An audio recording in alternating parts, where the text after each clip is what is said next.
Oi, pessoal.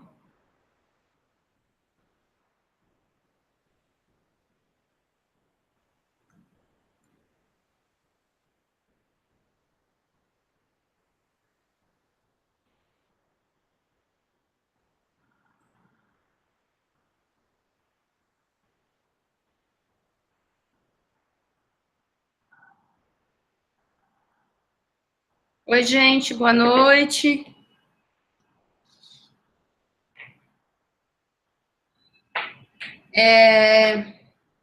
Com alguns de vocês eu tive aí a oportunidade de conversar durante a semana, né, nas assessorias, e foi importante também para entender um pouco melhor em que pé que vocês estão, né, alguns de vocês.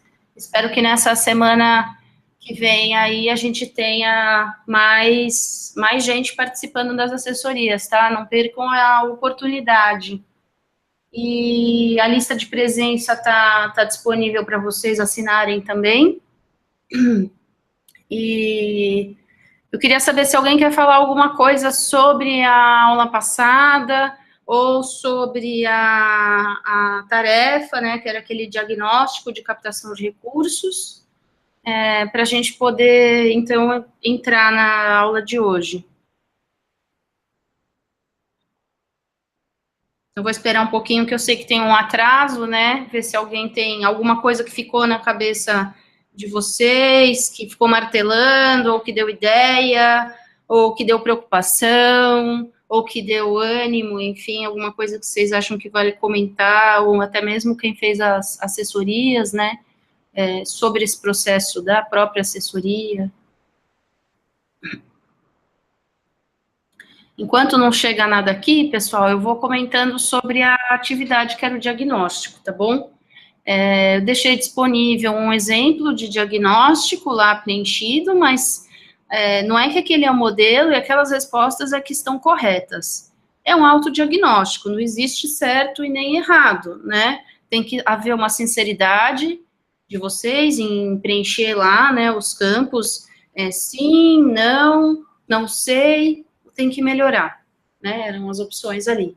E é bem autoexplicativo. Tudo que você colocou que você não sabe, você tem que descobrir, né? O que você colocou que não tem, planeje-se, né? Veja, priorize dentre esses itens que não tem, qual que você vai implementar primeiro, pensa como é que você vai fazendo isso aos poucos, né? O que tem, muito bom, veja se não precisa melhorar, mas acredito que não, porque tinha uma opção lá do que precisa melhorar, né, também. Então, se assinalou que precisa melhorar, você já sabe que tem que investir aí um tempo para aprimorar, e aí daqui a X tempo, né, de acordo com a programação de vocês para implementar essas melhorias, vocês preencham novamente esse diagnóstico, para ver a evolução que vocês tiveram, tá? Então, o legal é que é isso que está aqui na tela, né? O desenvolvimento da captação, ele depende de vários elementos. Então, dá para captar sem ter uma captação organizada, estruturada, um departamento, etc e tal? Claro que dá, né? Vocês todos captam aquilo que eu falei, vocês são organização captadoras, né? Podem até não se ver, não se perceber como organizações captadoras e muitas vezes não se sentir, né? Pela escassez de recurso que nos ronda. Por quê? Porque a gente não faz uma captação estruturada, né? Enfim. E aí é interessante compartilhar esse questionário internamente para mais pessoas da organização poderem também fazendo esses links, essas relações que a gente está fazendo, da importância da captação de recursos para vocês, né, para que vocês realizem a missão final de vocês, né, a missão final não, a missão de vocês, né, a atividade fim de vocês. Então, não chegou nada aqui até agora de comentário, pergunta, dúvida, crise, nem nada disso, eu vou prosseguir, tá? A gente ficou de falar hoje sobre captação com pessoas físicas, né? Captação com indivíduos, que é aquilo que eu falei. E na aula que vem a gente vai falar um pouco mais sobre leis de incentivo, captação com editais, captação com empresas, tá bom? Então, hoje a gente está focado aqui em captação com indivíduos. E a captação com indivíduos, né, mesmo que a gente vá captar com empresa, falei isso na primeira aula, ou com o governo, enfim, a gente está sempre tratando com pessoas. Então, as dicas de hoje, né, as dicas, os insights, as coisas que a gente aprendeu hoje aqui, na verdade, servem para qualquer captação que a gente vai fazer, né, e, na verdade, servem para a gente estar no mundo, lidar com pessoas, né, quem trabalha muito com pessoas vai perceber que tem boas dicas para esse relacionamento interpessoal que a gente tem que ter, independente da área. Então, é bem legal essa aula sobre captação com pessoas físicas. Eu vou começar mostrando para vocês, espero que esteja passando a tela aí, tudo certinho, a pesquisa do Ação Brasil. Eu acredito que muitos de vocês não tenham ouvido falar dessa pesquisa. É uma pesquisa que saiu em 2016 sobre os doadores brasileiros, o comportamento do doador brasileiro, né? Tem um link para vocês depois entrarem nessa pesquisa que está disponível online e darem uma fuçada lá, tá? No final do material tem esse link para vocês. Segundo a pesquisa do Ação Brasil, gente, 52% dos brasileiros doaram dinheiro em 2015, tá? Então, olhem como o brasileiro é doador. A gente está falando aqui de doação em dinheiro. Não estamos contando voluntariado, não estamos contando doação de alimento, doação de roupa, doação de sangue, nada disso. É dinheiro. 52%, né, um pouquinho mais aí do que a metade da população brasileira doa, tá? E o mais interessante ainda, gente, é que esse valor, o correspondente ao que esses 52% da população doou, equivale a 0,23% do PIB. E é mais ou menos, o que é mais ou menos 13,7 bilhões de reais, tá? Na época, né, 2015. Então, vejam, apenas 0,23% do PIB em doações. O que isso me diz? Que tem todo o resto do PIB ainda para ser explorado com doação, tá? A gente tem um mercado aí que tem 50% da população brasileira que não doa, né? Então, a gente tem muita gente, muita gente para realizar doação, pessoas que doam, têm capacidade de aumentar o valor que elas doam, claro que isso é feito de uma maneira estruturada, mas, assim, isso dá uma dimensão do potencial grande que a gente tem com as doações de pessoas físicas, tá? A gente tende a ver muito potencial das empresas, né? Se bem que época de crise, a coisa também complica, né? Por isso que é tão importante a gente também aprender a captar com indivíduos, né? As pessoas são solidárias, né? Especialmente em catástrofes, crises e coisas assim. Então, nessas horas fica evidente. Então, como a gente faz elas exercerem essa solidariedade através da doação em dinheiro, em outras ocasiões também, né, que dizem respeito à causa que a gente trabalha. Essa é a chave, né. Também eu recomendo que vocês depois, né, dão uma fuçada lá na pesquisa, no site. Quem fez essa pesquisa foi o IDES, e contratou, tem toda uma metodologia, está tudo muito bem explicado lá, para quem quiser. E dá uma olhada lá, eles falam, por exemplo, quais são as causas que mais mobilizam pessoas físicas, quais são as causas que mais mobilizam empresas, né? Então, eu estou sem essas informações que eu não separei para passar aqui na aula para vocês, mas vale a pena dar uma olhada. Agora, eu quero só fazer uma ressalva, tá, pessoal? Qualquer pesquisa que a gente vai olhar, a gente tem que entender que tem uma lente, um filtro de quem realizou essa pesquisa. Claro, nada mais natural, né? Então, a gente tem que olhar os dados com o máximo de distância possível, vamos dizer assim, tá? A gente tem que perceber o que aquelas informações estão nos dizendo, né? Por exemplo, essa pesquisa do Ação Brasil determinou que o perfil típico do brasileiro doador é uma mulher. No entanto, quando você vai olhar a porcentagem de mulheres que doam comparado com a porcentagem de homens que doam, tem uma diferença aí de 2 pontos, 3 pontos percentuais, que é muito pouco. Então, assim, será que eu posso realmente afirmar que o perfil do doador brasileiro é mulher? Eu acho que não, pessoal. Eu, Silvia, tá? Eles estão lá colocando como é mulher. Enfim, é mulher, tem a faixa etária, tem tudo muito bem determinado. Agora, eu peço que vocês tenham aí um pouco de cautela quando forem analisar qualquer pesquisa. As pesquisas são muito boas e ajudam muito a gente a saber o contexto que a gente está, né?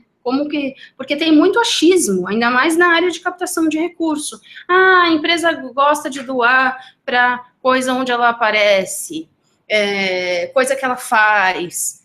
A pessoa física não gosta de doar para construção, sei lá, tem muito achismo, né? As pessoas, por exemplo, eu, Silvia, não gosto de telemarketing, gente. Eu acho que não tem coisa mais insuportável do que receber uma ligação de alguém tentando me vender alguma coisa, tá? E aí, no vender, eu coloco também a doação, porque eles querem que eu, efetivamente, doe, né? Então, enfim, agora, eu não posso negar que a captação de recursos por telemarketing é uma captação eficiente, é uma captação que dá resultados, né? A gente tem aí N organizações que sobrevivem da captação com telemarketing. Se a captação com telemarketing não desse resultado, elas não estariam aqui, né? Então, embora o meu gosto pessoal seja de não gostar de receber ligação com pedidos, tem gente que só doa se for por telemarketing, né? Então, para quem teve a oportunidade aí de fazer as assessorias essa semana, eu falei isso também. Descubra onde está seu público, né? A gente vai tentar falar com nossos potenciais doadores através do e-mail, através das redes sociais, mas e se eles não usarem as redes sociais? E se eles forem mais velhos, por exemplo, né? Ou em que redes sociais eles estão, né? De repente, se eles são executivos, eles estão no LinkedIn, eles não estão no Instagram, né? Ou, enfim. Então, a gente tem que saber como que a gente vai trabalhar esses nossos potenciais doadores, tá bom, pessoal? Só para vocês terem uma ideia, agora eu vou fazer uma comparação, né, dos 13,7 bilhões de reais doados em 2015 por pessoas físicas, e essa informação vem da pesquisa que a gente estava falando agora, a pesquisa do Ação Brasil, tá? Que é 0,23% do PIB, né?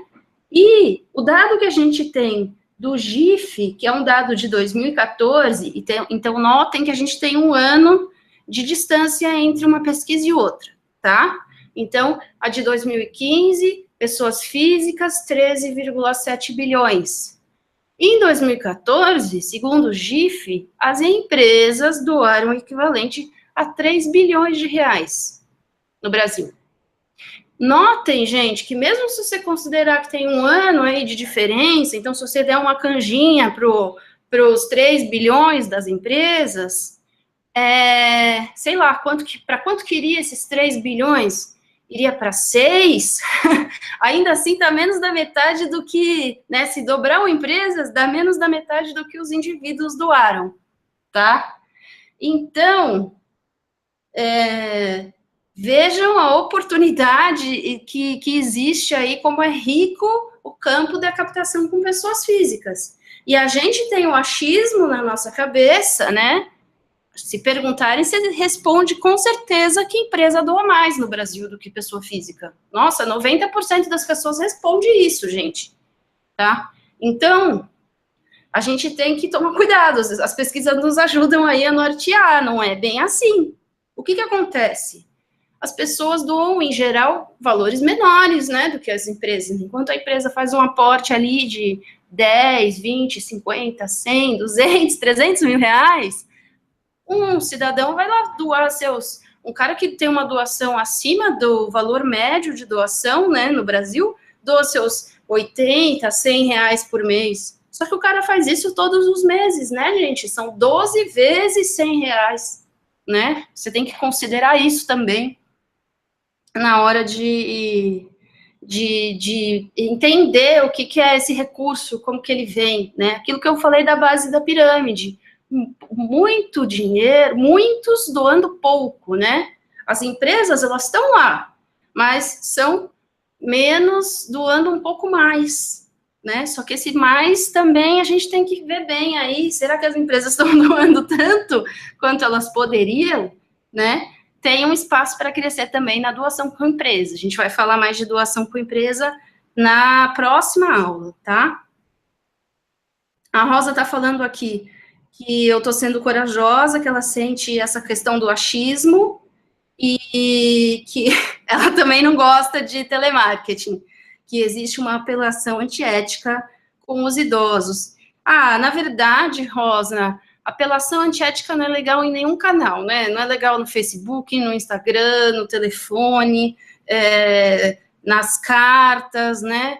Na televisão, né? Então, tem gente, assim, que mostra muito, faz você...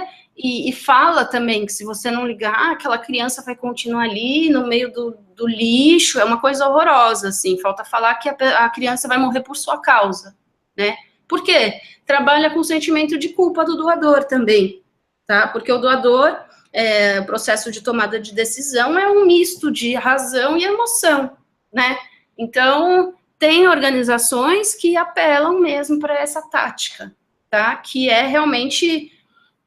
Eu não gosto de nenhuma captação que tem esse tom. Eu acho que a captação ela tem que ser alegre, não no sentido de ser boba, de ser infantil. Ela tem que ser alegre no sentido de contagiar as pessoas, tá? Isso pode ser uma pessoa mesmo, pode ser um empresário, enfim.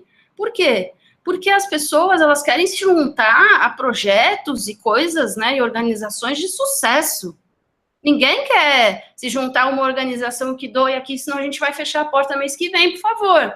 Até porque, beleza, para essa organização eu dou. E mês que vem, como é que vai ser? Eu vou ter que doar de novo, senão ela vai fechar a porta, né? Vira um saco sem fundo. Então, também a gente precisa se atentar para isso, tá, pessoal? Tem a doação de imposto de renda, alguém está falando aqui, né, através da dedução do imposto de renda, que poderia crescer bastante, e que as pessoas ainda resistem a esse tipo de doação, e isso é uma pena, e é mesmo, né, a doação com dedução do imposto de renda, e aí vale tanto para pessoas físicas como para pessoa jurídica, ainda esbarra em muita falta de conhecimento, tá, e...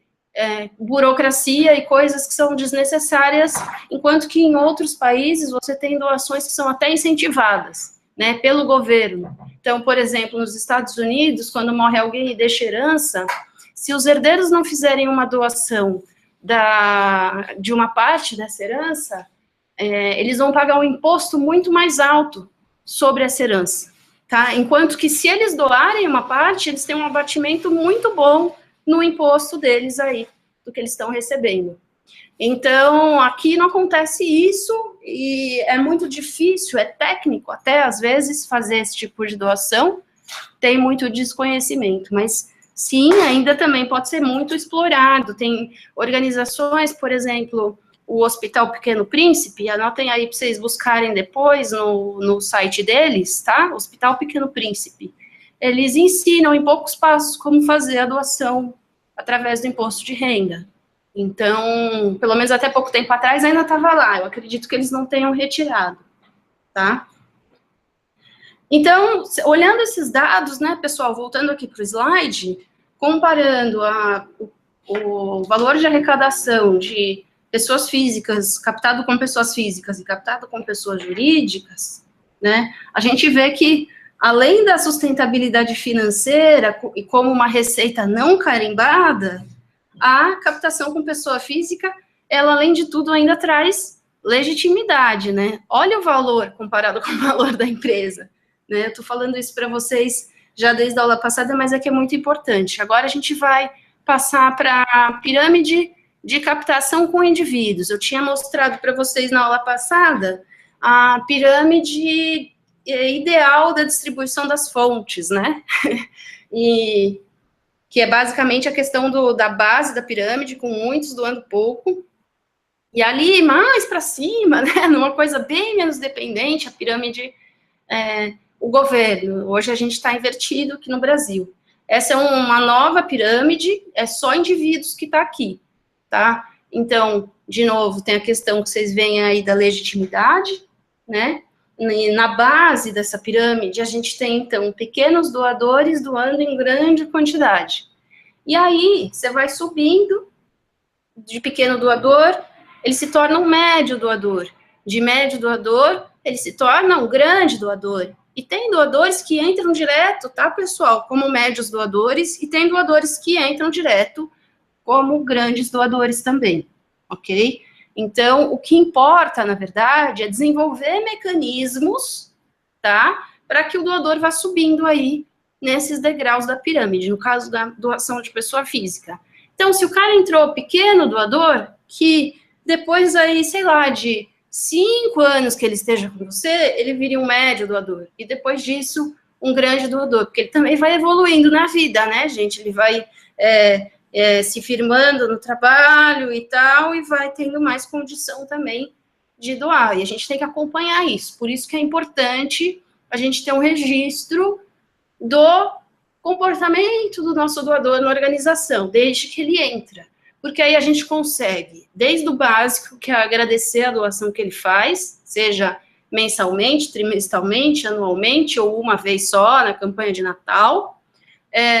A gente consegue conhecer os hábitos dele, saber quanto ele doa, quanto tempo, se ele vai a algum evento da nossa organização, quão engajado ele é, né? E identificar potenciais interesses dele, que sejam, que tenham a ver com projetos que a gente vai desenvolver ou já desenvolve. Ele pode se tornar, de repente, um patrocinador de algo que a gente tem ainda incubando dentro da gente, alguma coisa assim, tá? Então, desenvolver mecanismos para que vá subindo de pequeno doador a médio doador e depois grande doador.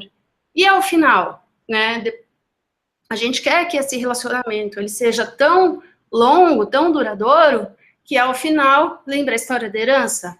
O cara programa deixar uma herança para você, tá? Essa é a cerejinha do bolo e a gente trabalha para isso, para que isso aconteça naturalmente, né? A gente não vai fazer nada, esforços, né? Aquilo que eu falei, não é para ir agora tentar arrumar um monte de doador velhinho, né? Não vai resolver, não vai rolar herança. Por quê?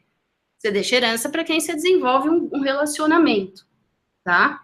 Então, o que precisa é ter capacidade de lidar de maneira eficiente. Lembra que eu falei que um dos requisitos é estar preparado para captar? Então, lidar de maneira eficiente com grandes números de pessoas, né? Se você vai captar com pessoa física, para que a receita seja uma receita que seja viável para você, você tem que estar preparado para lidar com grandes números de pessoas, bastante gente doando, bastante doador, né?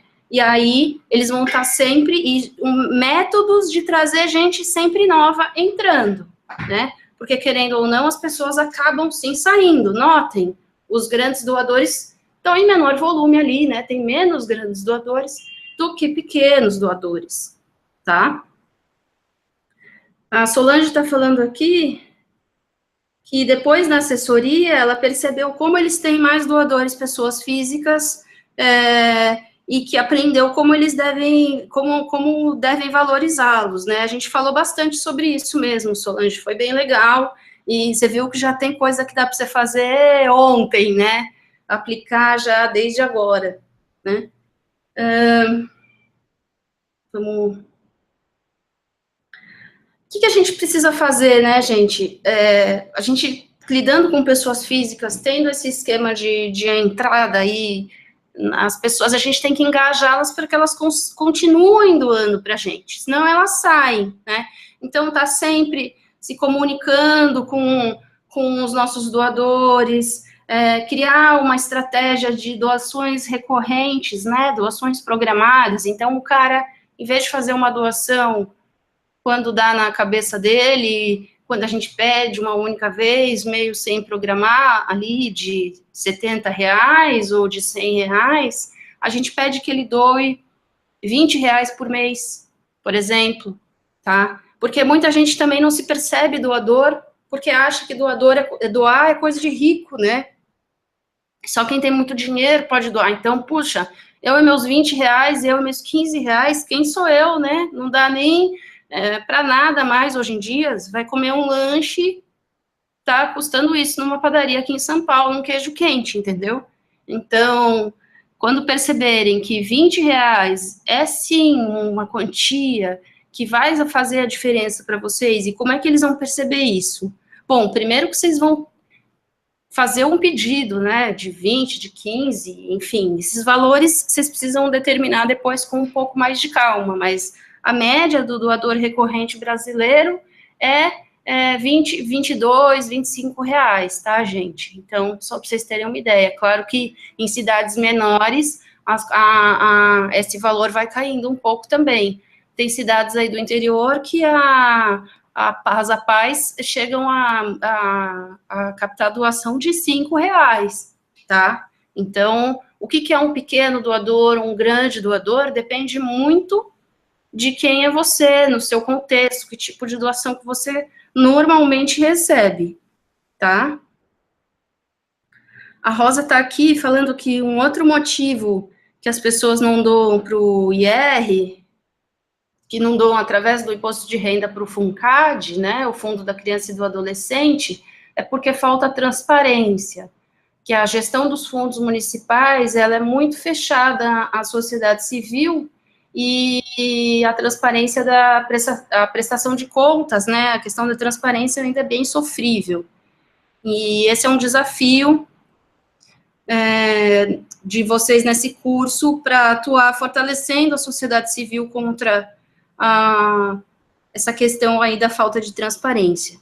Com certeza, Rosa, e a gente começa com a gente mesmo, né, porque se a gente também quer que tudo seja melhor, a gente tem que começar onde a gente está, né, então, prestando contas aos nossos doadores, aos nossos beneficiários, mostrando como é que a gente usa o dinheiro, mostrando quem somos nós, né, então a gente tem questões de transparência que não são nem da gestão financeira, são da questão da gestão organizacional mesmo, então, dar nome aos diretores, deixar isso disponível para quem quiser consultar no site, por exemplo, né, quem é a equipe, quem são os diretores, cadê o estatuto dessa organização, né, isso tem que estar disponível para quem quiser chegar e ver, né, mas a gente sabe que tem muita organização que nem site não tem direito, então, a gente começa com a gente mesmo, né, por isso que esses autodiagnósticos, essas coisas todas que a gente trabalha aqui são bem importantes, né?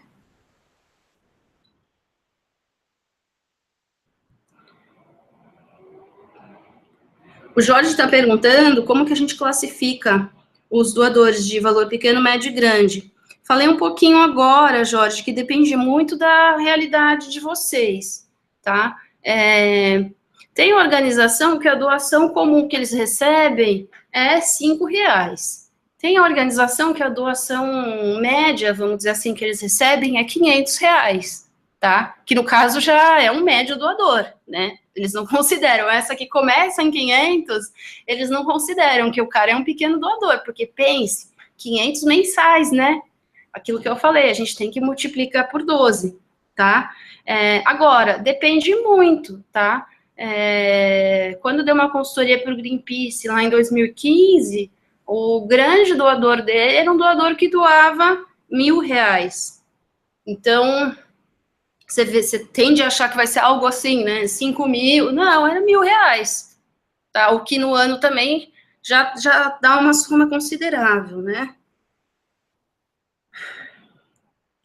Tem alguém aqui fazendo uma pergunta sobre a questão de patrocínios em troca de divulgação na plataforma. É válido? Sim, é válido. Aí a gente está falando mais de empresas, né? Captação com empresas. A gente vai entrar aí na captação com empresas na aula que vem, tá, pessoal? E aí, na aula que vem, eu vou falar sobre um quadro de categorias e contrapartidas. O que seria, né, esse categorias e contrapartidas? Por exemplo, a divulgação na plataforma é uma contrapartida, e ela vai equivaler a um valor X de doação, tá? Então, de acordo com o valor da doação, do patrocínio, enfim, né, do financiamento, existe uma contrapartida correspondente. Quanto maior a doação, no caso das empresas, né, maior a exposição, a visibilidade da marca que a nossa contrapartida oferece para essa empresa. Mas isso a gente vai falar na aula que vem, tá, gente? Vamos voltar aqui para a nossa pirâmide de pessoas físicas, de captação com indivíduos, né? Eu estava falando dos doadores recorrentes, aqueles que doam mensalmente, de preferência, mas sempre com uma periodicidade programada, ok?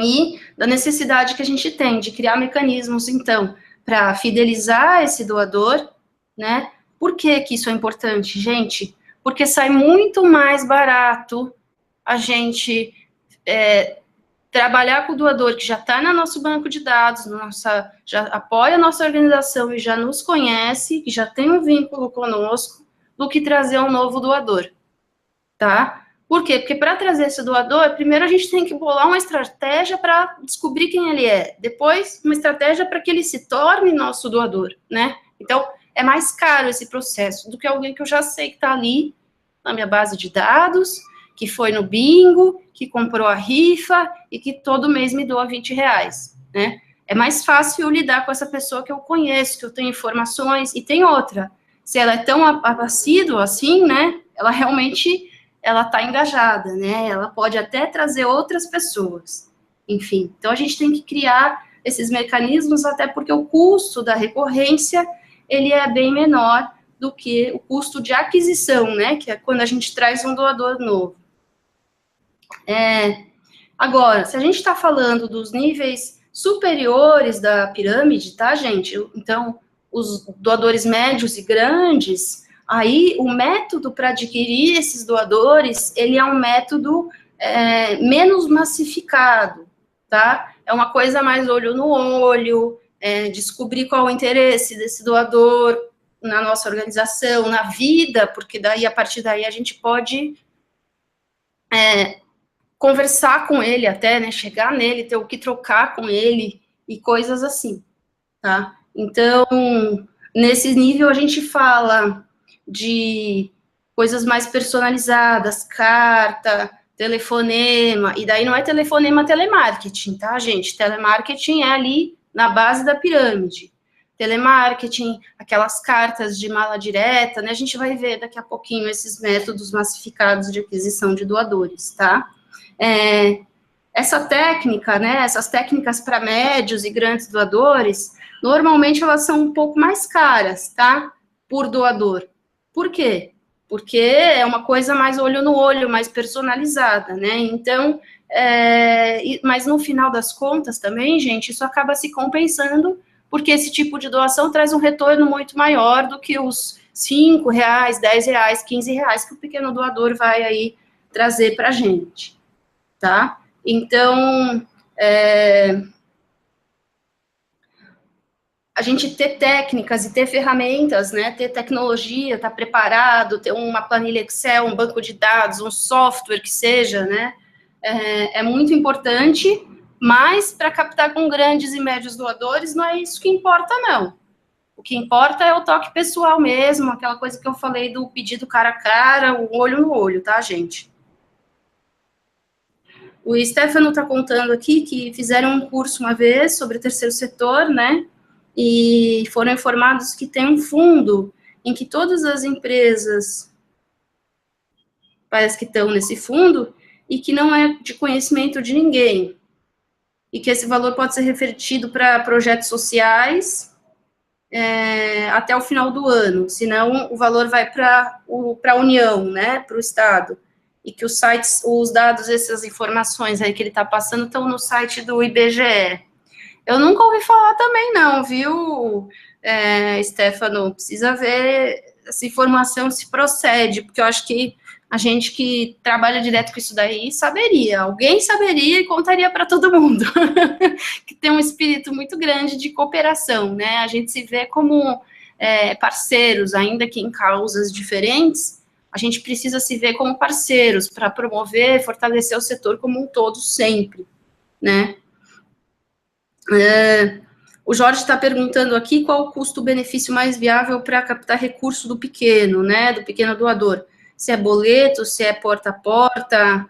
Olha, Jorge, precisa ver caso a caso. Por exemplo, boleto. A gente sabe que agora o boleto tá tendo alguns entraves aí com a mudança de legislação do Bacen, né? Esse boleto precisa ser registrado. Eu não sei agora exatamente como é que está essa questão, mas ele fica também mais caro para ser enviado pelo correio. Tem organizações que fazem misturas de métodos, então, as APAES fazem muito isso, tá, Jorge? Elas fazem um telemarketing, então, uma operadora liga para a pessoa, e aí vai uma pessoa, um motoboy, normalmente, vai de moto, tá, retirar essa doação. Então, é um misto, porque o boleto, ele tem uma questão, né? Ele pode ser esquecido muito facilmente. Então, se você quer economizar no correio, você manda já 12 boletos para o cara engaveta aquilo ali e pronto, acabou. Como é que você faz ele pagar? Né? Isso pode ser uma sinuca aí para a organização, mas é um método muito utilizado ainda no Brasil, o boleto. Agora, qual é o custo-benefício? Vocês vão ter que fazer uns pilotinhos, umas tentativas, fazer uns orçamentos para descobrir, tá? Depende do fornecedor que se arrumar, né? Por exemplo, para mandar uma carta para uma mala direta domiciliária, você vai ter que ter além do texto, né? Você vai ter que ter uma impressão disso num papel bonito, vai ter que colocar no correio, e tudo isso tem um custo. Sai barato comparado com outros métodos? Sai. Mas precisa também ver o volume que vai ser enviado, enfim, um monte de coisa, tá? Agora eu vou mostrar o caminho que cada doador faz na pirâmide, tá, gente? Então, agora é de baixo para cima também, tá? Começa com o primeiro contato, tá? Então, esse primeiro contato muitas vezes não é uma doação, ok? Esse primeiro contato pode ser ficar conhecendo você em alguma feira que você esteja, ou em algum evento na rua, na praça, que você esteja lá marcando presença, pode ser ver você em uma publicação na rede social e curtir um post seu, tá? Esse primeiro contato não precisa ser necessariamente uma doação. Depois disso, a gente tem, então, a primeira doação, tá? Aí sim, a gente está falando de doação em dinheiro, hein, gente? E como às vezes a pessoa faz uma doação porque ela foi engajada, motivada, né, por uma ação que a gente está fazendo e pronto, não doa mais, né? O que a gente precisa fazer? Bom, primeira coisa, a gente precisa saber quem é essa pessoa, né? Então, se ela tiver feito, por exemplo, uma doação através de depósito bancário não identificado, que é o que a maioria faz, né, pessoal? A gente não vai ter nem ideia de quem doou para a gente, né? Fica difícil a partir daí você pedir outra doação. Você não sabe quem é, como é que você vai desenvolver um relacionamento? De repente, essa pessoa, se a gente tivesse o contato dela, ela se tornaria um doador recorrente nosso, né? Então, a gente tem que pesar bem, né? Se certos métodos de receber doação compensam para a gente a longo prazo, tá? É legal ter o número da conta lá no site para o pessoal fazer doação? Mas não permite que a gente nem agradeça a esse doador, né? E a gente sabe que a gente precisa agradecer, e muito mais do que isso, para que se tenha esse relacionamento, que seja uma coisa de longo prazo, né? Que esse doador, ele se torne muito mais do que nosso financiador, nosso doador, ele se torne nosso aliado, né? E, bom, fez a primeira doação, digamos que foi através de outro método, eu fui lá e coloquei na minha planilha de Excel, eu sei quem o cara é, eu tenho o nome dele, o e-mail e o telefone. Eu preciso pensar em alguma coisa para que ele passe a doar, pelo menos esporadicamente, tá? Ou então, regularmente, de repente ele já sobe 2 degraus aqui nessa pirâmide e vira meu doador mensal, né? Então, as Santas Casas no interior do estado de São Paulo fizeram bastante isso, iam, por exemplo, estabelecer o primeiro contato com a pessoa numa praça pública, oferecendo em um dia de evento ou não, tá? Se tivesse algum outro evento na cidade, ou então elas mesmas criavam esse evento e ofereciam, por exemplo, aferição de pressão para quem passasse. Quem passasse ia lá, tinha a sua pressão aferida e deixava seu contato, né? Depois eles entraram em contato com essas pessoas e para fazer uma campanha de captação de recursos. A conversão, a quantidade de gente que doou nessa campanha foi muito boa, tá, pessoal? Por quê? Porque as pessoas tinham sido atendidas de graça. Hoje em dia, se você vai a uma farmácia para aferir a pressão, você paga, né? Pelo menos aqui em São Paulo, tá assim a coisa já faz um tempo. Então, eu imagino que por aí também não está muito diferente disso, não. Tinha algumas que ofereciam teste de glicemia, enfim, cada um, esse já sai um pouco mais caro, porque tem além da pessoa que está fazendo, né, tem um material. Mas tinha uma lá que tinha um estoque desse material e resolveu fazer. E o retorno foi muito bom, porque as pessoas sentiam uma gratidão pelo aquilo que elas tinham recebido. Tinham uma boa experiência daquele momento em que elas receberam. O que elas receberam ali, gente? Uma doação também, né? Teve uma doação de um serviço ali, de um cuidado, enfim, né? Tudo tem que ser feito de uma maneira muito delicada, né? E elegante, mas funciona. Depois uma grande maioria delas se tornou, então, doador regular do hospital, tá? E a gente vai indo assim, sempre subindo um degrau, ou 2, né? O cara pode entrar já doando regularmente, de repente ele ouviu falar da gente, né? O doador pela internet, ele é muito assim, ele ouve falar da gente, ele faz uma pesquisa na internet e se a gente tem mecanismos, né, de captação pela internet, no nosso site e tal, ele já vai lá, coloca o cartão de crédito dele e, puf, tá doando mensalmente aí seus 20, 30 reais. A gente tem que, então, ir sempre desenvolvendo mecanismos para que ele passe, né, do primeiro contato para a primeira doação, da primeira doação para o esporádico, do esporádico para o regular, e por aí vai. Quem que está lá em cima de novo, né? No topo da pirâmide, como eu falei, né? As heranças, os legados. Então, gente, estou falando tudo isso para dizer assim que comecem a alimentar essa base da pirâmide ontem. Peguem os contatos, onde vocês puderem, onde vocês estiverem. Tem organizações que muita gente passa, né, na sede delas, mas não são todas as organizações que são assim. Então, se você tem essa sorte para captação de recursos, esses contatos são ouro, tá? Por quê? Porque são eles que vão sempre estar alimentando a base da pirâmide, se a gente souber trabalhar direitinho. Então, desenvolvam estratégias para captar contatos, tá? Vejam que informação vocês precisam. Então, se você quer desenvolver uma campanha de telemarketing com esse cara, você vai precisar do telefone dele, né? Se você quer desenvolver uma campanha de captação através de e-mail marketing, você vai precisar do e-mail dele, né? Então, veja lá, pelo menos nome, e-mail, telefone. Também não é bom ficar pedindo muita informação, que a pessoa fica ressabiada, né? Pessoal, logo de cara tem que ficar contando tudo e tal. Então, o mínimo possível para que você consiga depois entrar em contato com ela, ok? Isso vale para eventos, palestras, todo tipo de situação que vocês tiverem, e mais, vocês têm que criar situações que vão trazer potenciais doadores para vocês, tá? Vocês devem estar acostumados, quando a gente entra em alguns sites, né, deixe seu e-mail para receber nosso boletim informativo, nossa newsletter, né? O que eles estão fazendo, gente? Estão captando potenciais contatos, né? Leads, que a gente chama, potenciais clientes, né? Porque os doadores são nossos clientes também.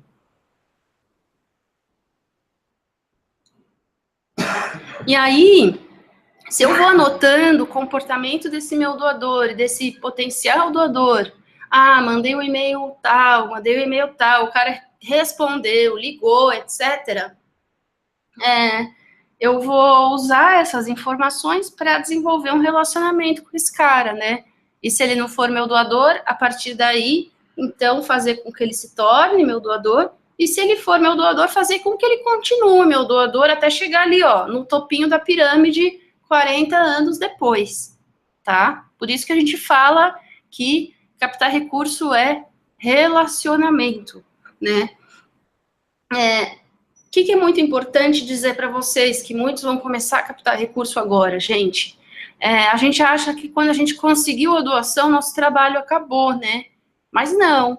O nosso, assim, a doação é o começo só do relacionamento com esse doador, na verdade, né? A doação não é o objetivo final do relacionamento com esse doador, senão ele podia doar uma vez e desaparecer, né? Então, o relacionamento é o objetivo. E como que ele vai ficar, então, com a gente, anos e anos e anos? Se a gente proporcionar experiências que são positivas para eles, né? Engajá-los no desenvolvimento desse relacionamento, né? Aquilo que eu falei, as pessoas querem se vincular a projetos, a organizações, a empresas, enfim, de sucesso, né? Então, o doador, ele é o quê? Ele é uma pessoa comum, como eu, como vocês, né? Como todo mundo, que tem sua vida, seu trabalho, seus afazeres, sua família, numa outra área, não na área social ou ambiental como a gente, né? E como que ele vai fazer a diferença na vida dele, então? Doando para uma organização, para gente como a gente que está atuando nessa área, né? Então, a gente é um canal para essas pessoas se também sentirem completas como pessoas, exercendo esse lado mais filantrópico, né? Então, é muito importante que a gente possa realmente ser o canal para que essas pessoas realizem o que elas não conseguem sozinhas, né? Tem um caso de uma doadora do Greenpeace, que vocês sabem, né? O Greenpeace faz muito aquelas ações com barquinhos, tentando impedir que grandes embarcações, né, grandes navios façam alguma coisa, seja matar baleias ou carreguem armas nucleares, enfim, vocês já devem ter essas imagens na cabeça, né, do Greenpeace. E uma das doadoras do Greenpeace foi entrevistada. Olha só, os caras estão entrevistando o doador para saber o que os doadores pensam, hein, gente? Olha o nível de relacionamento com o doador, tá? Se atentem para isso. Ela, quando entrevistada, falou que ela doava porque ela não sabia nadar. E ela achava o máximo que aquelas ações que eles faziam, todas as ações na água, e que ela sentia que ela estava lá com eles. E ela doava por causa disso, porque era o jeito que ela encontrou de estar ali num barquinho desafiando um navio, entendeu? Então, a gente é um canal, né, para essas pessoas, em qualquer área que a gente atue, tá? Cada um tem a sua causa ou as suas causas de preferência, né? E aí, como que a gente se relaciona com o doador, pessoal? Bom, o doador quer fazer uma diferença no mundo, ele escolheu a gente para ser um canal para essa diferença, né? A primeira coisa que a gente faz é agradecer essa doação, né? E aí, criar um convívio que passe pela valorização dessa escolha dele, né, de estar com a gente. Então, sempre agradecer, de preferência, a gente fala em agradecimento em, no máximo, 48 horas depois que a doação for realizada, tá, pessoal? E aqui, esse realizada, veja bem que é processada. Então, assim, o dinheiro caiu na conta, tá? Isso requer uma estrutura, né? Porque, puxa, tem que estar tudo rodando muito redondinho para saber que o dinheiro caiu, que é daquela pessoa, então eu tenho que soltar uma carta no caso da primeira doação, por exemplo, uma carta de boas-vindas, né? Falando, nós te recebemos aqui, primeira doação sua, muito obrigado, tem gente que, organização que manda adesivo, tem organização que manda caneca, tem organização que só manda carta, né? Porque lembrem, é uma doação, não é algo que eles estão comprando, não é isso, né? Tem essas estratégias também de captação, mas não é o caso, né? Então, é importante a gente fazer desenvolver esse relacionamento e possibilitar que o doador realize a transformação que ele quer ver no mundo através da gente. E para isso a gente precisa conhecer nosso doador também, né? Aqui eu coloquei de novo a questão do custo de aquisição versus o custo de recorrência, mas eu já falei disso lá para vocês. Estão lembrando, né? É mais barato manter do que adquirir doadores, ok? Então, sempre bom ter isso em mente. E caso os doadores deixem de doar, é ainda mais barato você recuperar um doador que ficou inativo, ou seja, que faz 12 meses que não doa, é mais barato do que trazer um doador novo. Por quê? Porque esse cara já te conhece, né? E a menos que a sua organização tenha cometido algum erro muito grave no relacionamento com essa pessoa, ou na sua gestão, ou na sua atuação, enfim, é mais fácil esse cara retornar. Tá? Agora, se ele saiu por causa de algum problema, aí é complicado.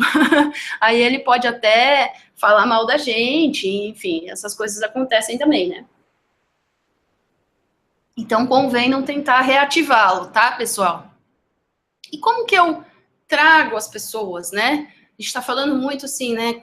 Essa coisa do desenvolver, tem coisas massificadas, canais massificados para trazer essas pessoas. A gente vai falar daqui a pouquinho sobre esses canais, mas assim, por onde eu começo a pensar quem são essas pessoas que eu vou trazer? Tudo bem, eu posso ir para a praça pública e desenvolver mecanismos para captar contatos, e isso pode ser feito tanto na praça pública, como pode ser feito através do meu site, né? Então, eu posso disponibilizar, por exemplo, um manual ou um artigo, algo que seja relacionado à minha atividade, né, para essa pessoa baixar em troca de deixar o e-mail dela, o telefone dela, né? Quem faz isso muito bem no site, no seu próprio site, é uma organização chamada Habitat para a Humanidade Brasil. Eles trabalham com questão de moradia precária e eles, então, disponibilizam, por exemplo, o manual da economia de luz. Então, você clica lá, quero ver como economizar luz na minha casa. Luz, e aí você clica lá para baixar o manual, que é um PDF, você precisa deixar seu e-mail, seu telefone lá, tá? Então, eles vão usar esse nome depois para fazer uma campanha de captação. Esse nome que você está deixando lá, tá? Assim como aquelas promoções que existiam antigamente de sorteio de carro, imposto de gasolina, né? Ou quando você vai, entra em algum lugar e precisa deixar seu e-mail, seu telefone na entrada, tudo isso é captação de contato, tá, gente? A gente nem percebe, nem sabe de onde chega aqueles e-mails, de uns lugares que a gente nunca viu, mas chega desses cadastrinhos que a gente vai preenchendo por aí, tá? Bom, então, por onde começar, né? Eu vou olhar para a pessoa mais rica da cidade, a família mais rica da cidade, sem dúvida nenhuma vai chegar um momento que você vai olhar para eles, mas se você não os conhece, não vai ser esse momento, tá? A gente começa de dentro para fora sempre. Imaginem que esses círculos, eles estão todos no mesmo centro. Eles estão colocados assim, digamos, não centralizado, para que vocês possam ver direitinho, né? Porque senão ia ficar difícil de visualizar. Mas essa é, vamos dizer assim, a teoria dos círculos concêntricos, tá? Então, você não vai começar de fora, do maior, você não vai começar da maior empresa, isso vale também, tá? Na hora de captar, prospectar empresas também, parceiros em geral, tá? Espera aí que parece que eu caí. Vocês estão me ouvindo, gente? Alô?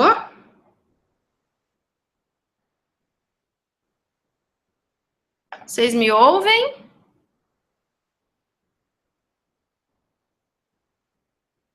Acho que tá tudo certo por aqui. Bom, Felipe achou que eu tinha caído, mas acho que quem caiu foi ele, viu, gente? Sim, ele acabou de confirmar aqui. Até perdi um pouco aqui o fio, vamos lá. Aí eu estava falando, né, de não começar necessariamente do maior, da maior empresa, da família mais rica, essas coisas assim. É a gente começar, né, das pessoas, das empresas, das famílias, que a gente já tem um vínculo, né? A gente quem? A gente é a organização, tá? E claro, esgotados os vínculos da organização, a gente passa para os nossos vínculos pessoais, porque a gente, ao falar com essas pessoas também, a gente tem um brilho no olho, uma coisa que normalmente, quando a gente fala da nossa organização, né, que a gente consegue também contagiá-los, né? Então, é muito importante isso, porque isso dá um calor para o contato, né? Então, sempre pegar esses contatos quentes. O que são esses contatos quentes? É alguém que é uma amiga da minha irmã, que tem uma loja de não sei o quê, que pode virar doadora minha, uma, sei lá, amiga da minha tia, coisas assim, pessoas do relacionamento, das pessoas que são meus contatos e que podem, sim, ter interesse no trabalho da nossa organização, tá? Então, a gente começa sempre de dentro para fora e vai expandindo, expandindo, expandindo. Então, a gente começa com o que é, vamos dizer assim, a nossa família, e aí nossa família, nossa organização, tá, gente? Quando eu falo nossa, eu quero dizer a organização. Então, a família da organização, que são os colaboradores, os gestores, e aí vai os amigos, e aí os amigos de amigos, e aí vai abrindo, abrindo, abrindo, até chegar ao mundo velho sem porteira, que eu não conheço ninguém, tem que ir lá na praça oferecer alguma coisa para eles darem o nome deles em troca, tá? Então, a gente vai sempre, sempre, sempre, se você tiver que priorizar os seus esforços, priorize para quem tem vínculo com você, ou vínculo com alguém, ok? Então, conhece o seu trabalho, a chance que doa é muito maior, tá? Sempre. E aí, chegando até os completos desconhecidos, né? E cria o mecanismo, como eu falei, sempre para aumentar a lista de contatos da organização.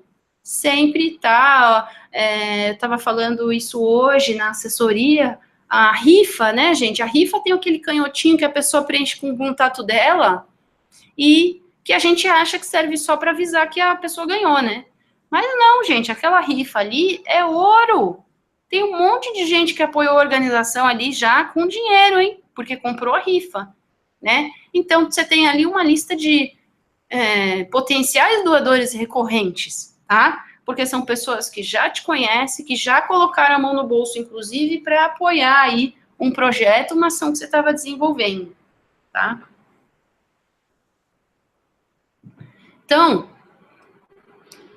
dando uma resumida em tudo que eu falei agora, né, até agora, desde a primeira aula, a captação de recursos, ela é uma atividade, sim, que envolve análise e planejamento, né, uma coisa para ser estruturada, para dar retorno, ela envolve pesquisa e mais do que pesquisa de doadores, isso é para quem a gente já tem, né, então quanto doa, como doa, que dia faz aniversário, como chegou até a gente, do que ele gosta, né, quanto que ele pode doar, até aquisição de doador, né, então, mecanismos para trazer doadores, as petições online, gente, também são métodos massificados de aquisição de contatos, então, se junte a nós contra o desmatamento da Amazônia, né? O que é isso? Precisamos de 1,5 milhão de assinaturas para fazer uma lei de projeto popular que seja desmatamento zero na Amazônia. Tem 1,5 milhão de assinaturas ali, tá, gente? É claro que conseguir 1,5 milhão de assinaturas não é para qualquer organização, né? Essa petição específica que eu estou comentando também é do Greenpeace, né?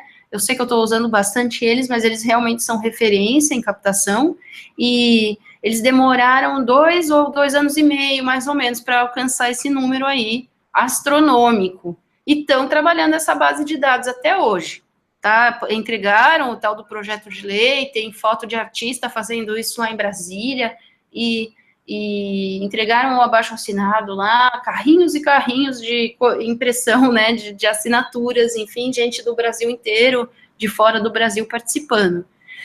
Mas vamos voltar aqui, então, pesquisa dos nossos doadores, né, e lembrar, né, que a captação, a doação, ela é só o começo, a captação é um processo, a captação é relacionamento, e isso nos leva, então, àquela questão de serem tarefas diárias, né, aquela coisa da consistência do nosso trabalho que vai gerar, então, uma consistência da entrada das receitas, né, quando a gente consegue se planejar, estruturar a captação de recursos, a gente tem, sim, uma entrada planejada de receita. É quase que se comparar uma pessoa que vive de bico, né, que não tem trabalho fixo e que cada dia sai de casa sem saber se vai conseguir um trabalho e quanto vai ganhar, do que uma pessoa que é assalariada, que sabe que faça chuva ou faça sol, ela vai receber aquele valor daquele salário lá combinado no final do mês, né? É quase que isso,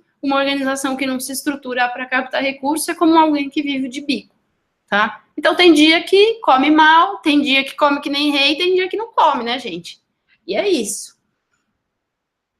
A Luciana está perguntando aqui se pode fazer uma rede de contato através de pessoas conhecidas, que é um trabalho de formiguinha. Sim, Luciana, é sempre através de pessoas conhecidas, viu? Assim, não é que é sempre, mas é o jeito que funciona mais, porque a gente tem esse calor, né? São pessoas que, por exemplo, se você for falar para prima de uma amiga sua, poxa, você vai falar sobre a organização com uma paixão, que é algo que ela vai perceber nos seus olhos. E se a causa for do interesse dela, né, aí por isso é importante dar uma mapeada também, para não ficar também aquela pessoa chata que fica tentando conseguir tudo de todo mundo, né? Lembra, a doação não é o fim, ela é o começo, né? Então, tem até o Marcelo Stravinsky, que eu trabalho muito com ele, fala que a gente não pode olhar para o doador como uma sacola de dinheiro, né? Ele é uma pessoa, ele é nosso aliado, ele não é nosso dinheiro. Então, eu sei que não foi isso que você falou, Luciana, mas eu fui me lembrando, né? É essa coisa da tarefa diária. Agora, vamos falar um pouquinho, gente, dos métodos massificados de aquisição de doadores, tá? Eu já falei até um pouquinho deles, mas agora a gente vai ver alguns com mais detalhes, tá? Então, a gente tem aí três métodos, tá? Com a Patrícia Pilar é aquele apelo pela televisão, vocês já devem ter visto, se não esse, um que é de outra organização, sempre com uma atriz famosa, por exemplo, tem a Julia Lemertz também fazendo, né? Quem saiu um pouquinho dessa linha é o Médicos Sem Fronteiras. O Médicos Sem Fronteiras, ele tem ele tem alguns apelos. Um é com uma atriz famosa, o outro é com um beneficiário, né? Então, tá vendo a menina que está na foto ali atrás da Patrícia Pilar? Então, o Médicos Sem Fronteiras tem um que quem faz o pedido, o apelo, quem tá aí é a menina, né? Como se fosse a menina. O beneficiário, uma atriz famosa, e tem um que é a médica, que atua lá em campo, ajudando aquela população que está passando por aquela situação de refúgio, etc. e tal. E a médica dá o depoimento dela, tá? E na época que eles fizeram eles lançaram os 3 vídeos, chama DRTV, esse tipo de captação. DRTV, Direct Response Television, tá? Então, sempre aparece um número de telefone que as pessoas têm que ligar ao final. E eles fizeram uma comparação dos 3 vídeos, o Médicos Sem Fronteiras, e o que deu mais resultado foi a que aparecia a médica dando o depoimento dela. Então, entre a atriz famosa, a beneficiária e a médica, que era a voluntária, né? A médica teve um resultado maior de conversão de doadores. E vejam que interessante, né, gente? A gente vê os mecanismos de identificação que os doadores têm. Então, lembra aquilo que eu falei da mulher que queria estar no barquinho do Greenpeace, mas não sabe nadar? Então, quanta gente não queria estar lá no Camboja ajudando as crianças que estão passando por situação de necessidade, né? e a hora que a médica aparece nessa situação, muita gente doa, né? Como é que é esse apelo para doar? Esse apelo é sempre um telefone para você ligar, né? Faça a doação, ligue agora, etc e tal. E aí é uma central em que as telefonistas ficam lá e a hora que esse comercial vai ao ar, começa a ter muita ligação. Então, vai virtualmente do zero, trabalho zero, elas lá sem fazer nada, sem atender nenhuma chamada, a todas as posições ocupadas, tá? E aí a gente está falando aí de 40, 50, 200 PAs, tá? Posições de atendimento aí das telefonistas. Bom, além do Direct Response Television, que é o comercial de TV, né, solicitando a doação, a gente tem também anúncios impressos, então esse que está bem em cima da Patrícia Pilar aí, que tem um vermelhinho, né, o preto, branco e vermelho, ele está numa revista, tá? Então tem uma parte, ele é um pouco mais antigo, você já consegue ver isso, tem uma parte de picote para depois enviar esse cupom para a ActionAid receber sua doação, né? Mas eles vão, então, em meios de grande circulação, tá? Revistas de grande tiragem, jornais e por aí vai. E tem uma estética interessante, né, gente? Eu sei que não dá dando para ler direito, mas, assim, fica claro que o que está escrito em vermelho, destacado em vermelho, escrito em branco, urgente, né? O senso de urgência de que a gente precisa doar logo, porque a situação é aquela, ó, a Larissa não tem opção, né? Essas cores despertam isso também. Para quê? Para que a gente não vire a página da revista e esqueça, a gente se sinta compelido a ir lá preencher o negócio e retornar para a organização. E aqui no canto esquerdo do slide, a gente tem um exemplo de mala direta domiciliária, aquela que é enviada pelos correios, né? Ela pode ser só uma carta e um envelope de resposta, ou ela pode ter vários elementos. Essa daí está super completa. Tem foto, tem testemunho, tem formulário, tem um encarte, tem um cartãozinho, tem um envelope de resposta, né?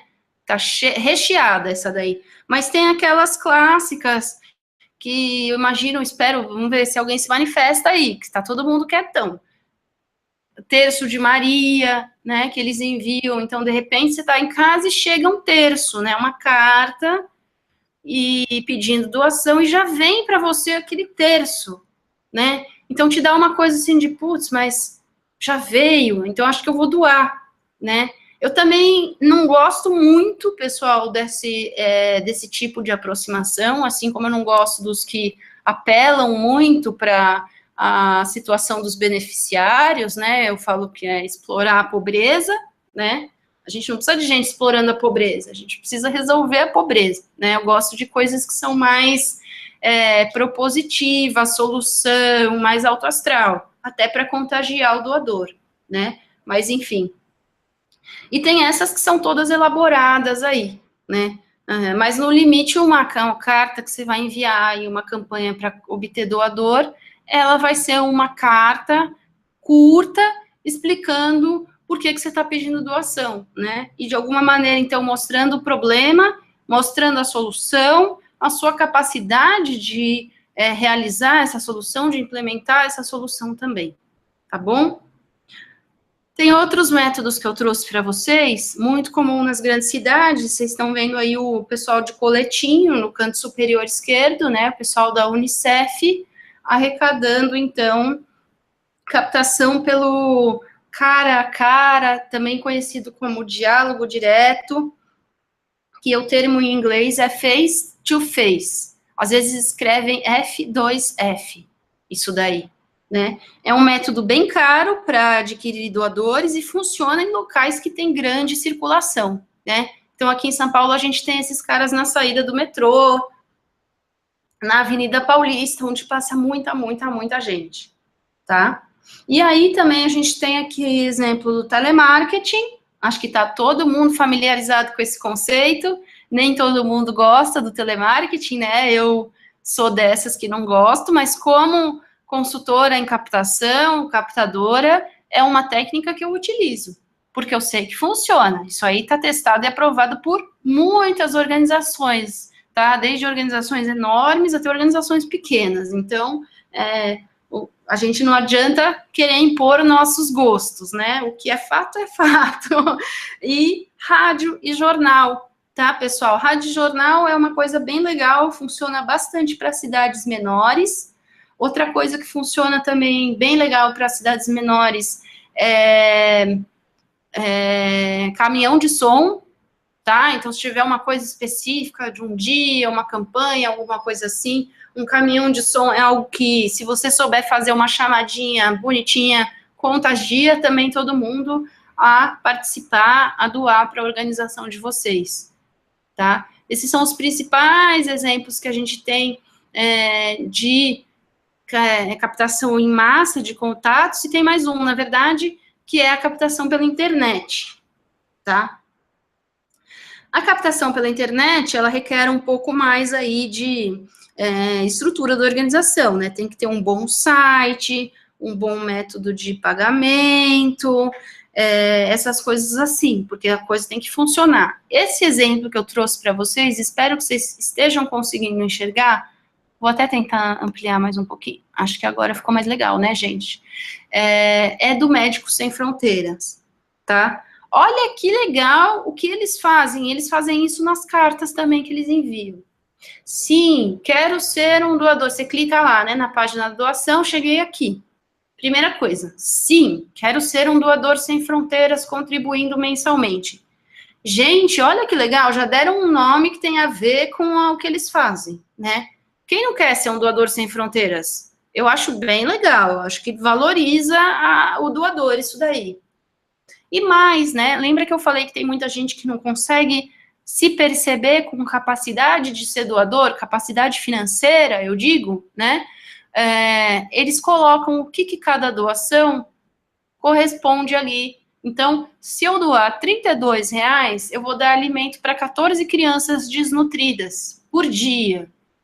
Por um dia. E isso equivale, R$32 no mês, equivale a R$1,06 por dia. E aí, a hora que eu penso, puxa, R$1 por dia, eu posso doar, né? E aí eu olho para baixo e eu vejo que com R$60, que é igual a R$2 por dia, eu faço 20 testes rápidos para diagnosticar se a pessoa está infectada com HIV. Olha que bacana, né, gente? E por aí vai, né? Com R$84 por mês, que dá R$2,80, ainda estamos falando de menos de R$3 por dia. A gente vacina 75 pessoas contra sarampo. Quem que não quer, né? Dá vontade de você clicar no 120 ali, porque te empolga, te engaja, mostra aonde vai a doação, né? O que é esse mostrar? É tangibilizar, tá? Ó, seu dinheiro vai para isso. Quer dizer necessariamente que tudo, se o cara dá 60, vai para 20 testes rápidos, se o cara dá 45, vai para 76 crianças. Não quer dizer isso, gente. Mas é um jeito do doador perceber o valor da doação dele. É claro que eles remanejam como eles podem a grana que eles recebem de doação, e é óbvio que eles oferecem tudo isso que eles estão falando aí, que eles oferecem, né? Senão, aí a gente está falando até de crime, né? Antes da gente prosseguir, tem mais uns exemplos, eu vou responder umas perguntas aqui. A Rosa perguntou por que o face-to-face, né, que é aquele diálogo direto, o pessoal do coletinho, é tão caro. Bom, é caro porque a primeira coisa que é recomendado é que essa equipe seja uma equipe contratada da organização e não terceirizada, tá? Então, só aí você já tem um custo de pessoal que é bastante, né? A parte disso, tem que ter uma tecnologia para poder diminuir os erros, porque o brasileiro não sabe falar não, Rosa. Então, a pessoa não quer doar, mas ela foi abordada na rua. E aí ela fica sem graça de dizer que ela não quer doar. Então, ela fala que ela vai doar e dá o número errado do cartão, por exemplo. Tá? E isso estava, depois de um mês, dando uma taxa muito grande de retorno. Não se efetivava a primeira doação. Então, o que eles investiram? Em tecnologia. Cada captador desse tem o seu tablet, tem o seu celular, o cara joga o nome o CPF, o nome, o número do cartão, e o sistema vai autenticando tudo isso ali. Então, já é uma coisa com internet, tudo isso. Sai caro, demora mais ou menos 1 ano e meio para um doador, 1 ano e meio de doação para o doador pagar o custo de aquisição dele, tá? Nessa técnica. Sai bem caro. Você precisa ter várias equipes, porque elas trabalham só até 6 horas por dia, enfim. A Luciana está perguntando aqui, qual a ferramenta mais utilizada para buscar dado de pessoa para envio de mala direta? Então, Luciana, comprar lista não é recomendado, sabe por quê? São todos nomes frios. Você pode tentar comprar uma lista em algum lugar, tá? Tem gente que vende lista de mailing, que eles chamam, né? Mas crie sua lista. Pensa o que vocês podem, onde vocês podem arrecadar esses nomes, tá? De repente a gente fala até sobre isso, marca assessoria, a gente pensa junto aí, estratégias que vocês podem ter para criar a lista de vocês. Por que eu estou falando isso? A lista de vocês vai ser quente. Uma lista dessa de gente que nem se inscreveu para nada da sua organização, a hora que receber coisa sua, não vai nem abrir. Ou não vai nem atender se for telefone, entendeu? Então, não vale a pena, não recomendo que você faça isso não, tá? Vamos avançar aqui e essas vocês conhecem, né, gente? A ACD e Teleton, né? São também métodos massificados de aquisição de doadores. É claro que são esses aí que fazem, né? A gente não tem grandes atores, atores eu quero dizer organizações, né? Fazendo isso, são as maratonas televisivas, né? Sobre o Teleton, eu deixei para vocês um link para vocês verem depois, uma matéria que a Captamos fez com eles, na verdade é um caso, né? Lá na Captamos a gente publica casos, cursos, artigos e matérias, né? E dicas também. Enfim, e deem uma lida, porque eles falam muito que, assim, o Teleton, ele não é só um instrumento de arrecadação, ele é de recursos. E olha que eles arrecadam recurso, hein, gente? Ele é um instrumento na luta contra o preconceito das pessoas que têm deficiência. Então, lembram que eu estou falando para vocês desde o começo dessa aula do relacionamento, do dinheiro não é o objetivo final e etc. Eles falando isso é uma prova, assim, é muito gratificante você ter uma organização que arrecada num método massificado como esse, o Brasil inteiro conhece, falar que o Teleton é mais do que uma ferramenta de captação de recursos para eles, tá? E o Criança Esperança, né? Agora todo mundo sabe que está acontecendo Criança Esperança. Então, esses métodos todos mostram a importância da comunicação para as organizações, tá, pessoal? Eu acho que cada um tem o seu público, o público de cada um está em um lugar. Então, estamos mais para o interior, a gente vai falar mais do jornal local, vai falar da televisão, vai falar do rádio, né? A gente está na cidade, a gente vai cara a cara a hora que sai do metrô, e cada um tem que descobrir aonde está seu público, qual o melhor canal para falar com ele. É no site, na internet? Será que é? Não sei, para alguns né? Aliás, uma curiosidade, viu, pessoal? O doador que entra pela método de captação online, né, pela internet, como, vou até voltar aqui para vocês verem, né, como aqui na Médicos Sem Fronteiras, ele é um doador que fica mais tempo doando para essa organização. Ele é um doador mais fiel. Vai saber por quê, né? Mas ele tem algumas teorias aí. Cleire está falando sobre os sites de captação, como esse do Médicos Sem Fronteira, exige que a instituição tenha nome na sociedade. Qual a forma mais eficaz para os que estão começando? Cleire, é começar, porque assim, o Greenpeace já foi um grupo de 7 amigos hippies canadenses. Eles são canadenses, né? Então, é um grupo de 7 amigos que eram hippies e que tinham as suas convicções e que se juntaram e hoje, olha a potência, os caras têm escritório aí no mundo inteiro, né? Inclusive no Brasil. Então, é começar a construção da nossa imagem, ela é primeiro pelo nosso bom trabalho, né? Primeira coisa. a transparência, o respeito que a gente tem com os nossos beneficiários, com a comunidade, com os nossos doadores, com os nossos funcionários e colaboradores também, né? Porque a gente tem que começar dando exemplo. Então, assim, é começar, porque quando você fica conhecido na sua comunidade, aí você vai, então, ter as pessoas acessando o seu site, ou o seu blog, ou a sua página no Facebook, ou ouvindo você numa entrevista no rádio da cidade, entendeu? E a partir daí, você vai dizer para elas, ligue, acesse o site, ou você que vai orientar, é o que a gente vai falar agora para frente, quando a gente vai falar da comunicação, tá? A comunicação, então, como a gente viu, ela é importantíssima, ela anda junto com a captação e com a nossa causa, tá? E a causa, ela é super importante, né? A captação, ela é estratégica para a existência da organização, para poder realizar a causa. Mas a comunicação, ela serve tanto à causa como à captação de recursos. Sem a comunicação, a causa não vai para frente e a captação não vai para frente, né? Então, a comunicação e a captação andam juntas. E elas, muitas vezes, compartilham os mesmos colaboradores, o mesmo espaço físico na organização. Falei isso para vocês já na aula passada, né? Então, como utilizar os meios maciços para adquirir doador, precisa ter um alinhamento, um plano de comunicação da organização, para saber onde está esse público, como chegar até ele.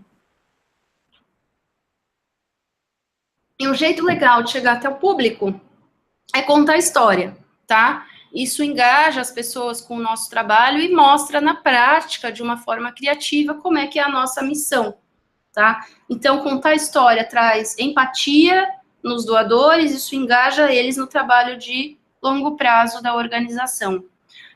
Toda organização tem uma história, gente. Se vocês não conhecem, desenterrem aquele baú de fotos lá e vai perguntar para as pessoas, porque tem histórias riquíssimas.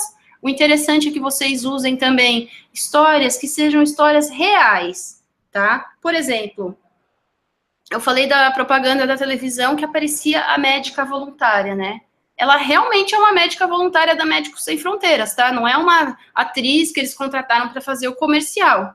Então, conta a história real, tá? Descobre aí quem vai ser sua personagem, se vai ser um famoso, se vai ser um mascote da organização, se vai ser o diretor, se vai ser um beneficiário, se vai ser uma mãe de um beneficiário, quem é a personagem de vocês, né?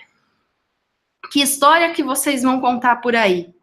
Uma coisa que vocês têm que começar a pensar quando vocês quiserem aí se colocar no mundo para captar doadores pessoas físicas. Você tem que contar uma história para trazê-los, né? E como é que é essa história? Essa história, gente, é uma conversa, tá? Por quê? Porque a gente precisa, na captação, influenciar as pessoas a responder para a gente. Como que elas respondem? Doando. Então, o modelo AIDA, né, a gente vai falar dele agora, ajuda a orientar nessa comunicação e chamar atenção, né? Então, o que a gente precisa? Chamar a atenção, despertar o interesse, criar um desejo de ação, né? Como é que é essa ação no nosso caso? Doando. Como que a gente faz isso, gente? Depois de contar a história ou numa página, tem um botão, doe aqui, clique aqui, ligue para não sei onde, né? Tem todos esses métodos que eu mandei para você, tem uma orientação clara, uma chamada para a ação, que a gente chama, né? Que orienta o doador como é que ele tem que agir, tá? Então, ele sabe, depois de ler um doe agora, que a ação que ele tem que realizar é doar agora. Um ligue é ligar, clicar é clicar, e é a gente que vai dizer isso para ele. E a gente tem que fazer isso de uma maneira clara, tá? E com um comando só, senão ele vai ficar perdido. A gente precisa ser bem claro, tá bom?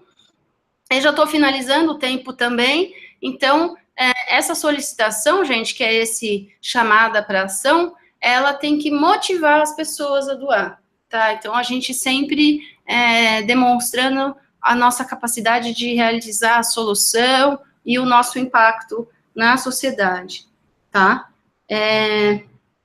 E aí, para vocês não esquecerem, né, eu quero só finalizar também falando um pouco da tarefa.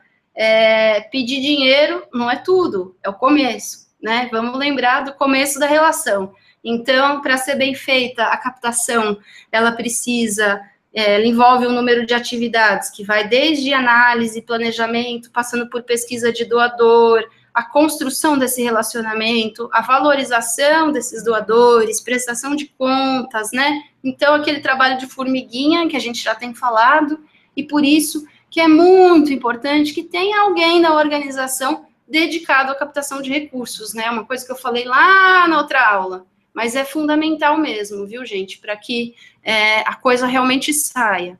Vou falar um pouquinho aqui da nossa atividade agora, que a gente vai conversar sobre ela, né? Eu vou dar uma olhada no que vocês estão fazendo aí ao longo dessa semana, que é estruturar a captação de recursos. Então, primeira coisa é saber o que vai ser feito com o valor captado, né? Quanto é esse valor que precisa ser captado? Não esqueçam que não é só projeto, hein, gente? Tem custo de manutenção, uso e consumo, RH. Quanto é que vocês precisam captar, tá? Em quanto tempo? Eu recomendo aqui que a gente trabalhe com pelo menos 1 ano. Então, vamos fazer um plano aí para o meio do ano que vem. Se bobear, é ideal fazer um até dezembro de 2018 já, tá? Então, estruturar a nossa captação até para dezembro de 2018. Então, a gente já vai saber o que a gente vai fazer com esse dinheiro, em quanto tempo a gente vai arrecadar esse dinheiro, quanto dinheiro a gente vai arrecadar. Isso é muito importante, tá?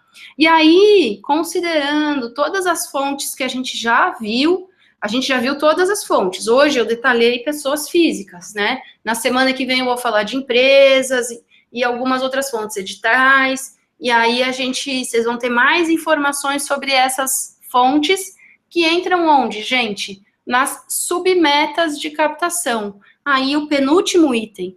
Então eu sei que eu vou captar X mil reais e que com pessoas físicas vai ser X mil reais dividido por 3, e com empresas X mil, 1/3 disso, e com projetos patrocinados com editais 1/3 disso, por exemplo, tá? E quem é responsável por cada ação? Porque se a gente não tiver um responsável, é aquela coisa do cachorro lá, né, que tem 3 donos ou morre de fome. Então, precisa ter um responsável que vai tocar, que vai coordenar todo mundo dentro de um calendário de execução, que vocês podem fazer mensal ou até mesmo, de preferência, se forem ações mais trabalhosas, como captação com pessoa física, semanal, tá? Aqui eu trouxe um exemplo preenchido para vocês, quer dizer, preenchido, não precisa ser nesse formato, tá, gente? Então, vamos lá, quem que é a organização? A organização atende crianças em situação de vulnerabilidade. E para que ela quer essa captação? Qual o objetivo? Ampliar o número de atendimentos. Então, vejam bem, ela não está querendo não fechar as portas, hein? Ela fez um curso de captação aí. E qual que é a meta dela financeira? Captar 350 mil reais em 6 meses, tá?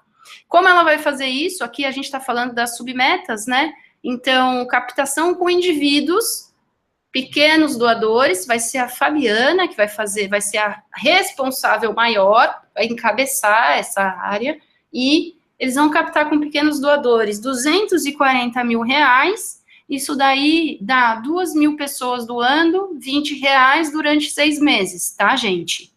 É claro que no primeiro mês eles não vão ter 2.000 pessoas, eles vão atingir isso lá nos 6 meses, tá? Isso precisa ser considerado na hora de planejar, tá? Aqui, a título ilustrativo. Então, desses 240 mil reais, pelo telemarketing, eles vão captar 200 mil reais. E pela mala direta domiciliária, 40 mil reais, tá? Outra fonte de recurso, empresas. E aí tem outra meta, então. Com as empresas, eles vão captar 110 mil reais, e quem vai estar à frente dessa operação é o André, tá? É claro que o André, a Fabiana, os gestores, vai estar todo mundo sempre super em contato, né, como uma equipe mesmo, aquilo que a gente falou de as pessoas estarem sensibilizadas para a captação, entenderem que sim, parte da organização, né, independente da função que você exerça lá dentro, você favorecer, fazer tudo o que você puder no seu alcance para favorecer a captação, né. E a gente está chegando aqui no final do nosso tempo, eu dei uma corridinha no final que achei que não ia conseguir, que hoje vocês estavam com bastante dúvida, foi legal, queria saber se mais alguém quer perguntar alguma coisa antes da gente encerrar.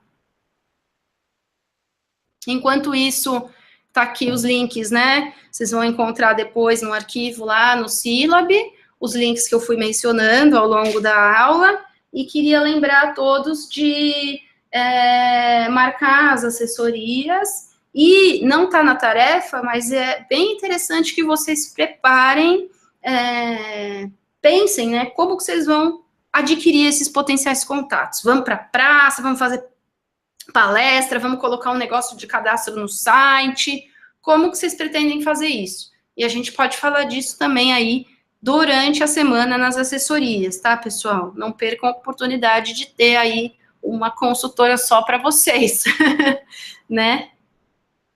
Então, vamos ver se alguém consegue ainda se manifestar.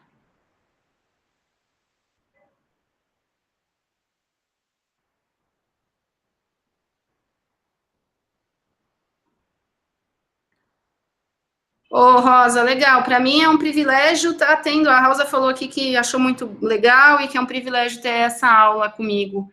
Eu só tenho a dizer que, para mim, é um privilégio estar aqui dando essa aula para vocês, né? Ainda mais tão longe que vocês estão, chegar até aí é muito bacana mesmo, assim, espero que esteja dando elementos que vão ser úteis no trabalho de vocês, né, nesse trabalho de estruturação aí da captação de recursos.